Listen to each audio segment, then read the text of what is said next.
यह एक और दिलचस्प कहानी है जो इतिहास के पन्नों से जुड़ी हुई है।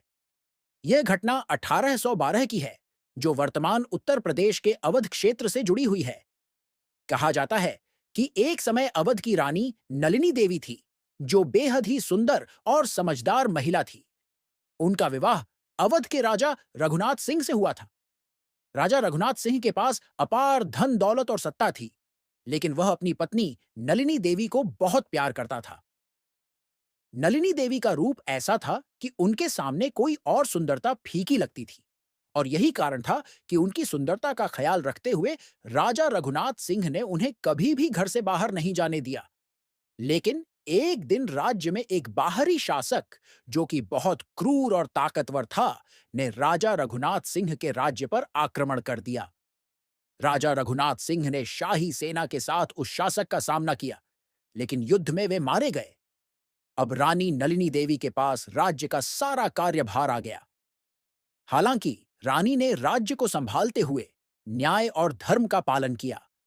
राज्य में अराजकता और उत्पात मचाने के बाद उस बाहरी शासक ने रानी नलिनी देवी से विवाह का प्रस्ताव भेजा। यह प्रस्ताव रानी के लिए एक बड़ी परीक्षा था, क्योंकि वह नहीं चाहती थी कि उसका राज्य किसी विदेशी शासक के अधीन हो जाए। रानी नलिनी देवी ने बुद्धिमानी से काम लिया और अपने राज्य को बचाने के लिए एक रणनीति बनाई। उन्होंने उस शासक को धोखा देते हुए रातों रात राज्य छोड़ दिया और अपने सारे सैनिकों को साथ लेकर जंगल में छुप गईं। वहां जंगल में रानी ने एक गुफा में शरण ली और वहीं पर अपनी बेटी को जन्म दिया।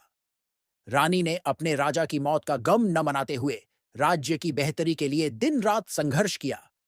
धीरे धीरे उन्होंने अपनी सेना बनाई और एक नई रणनीति से उस शासक को हराया, अपने राज्य को फिर से कब्जे में लिया। रानी नलिनी देवी की वीरता और नेतृत्व क्षमता की कहानी आज भी लोगों के दिलों में जिंदा है।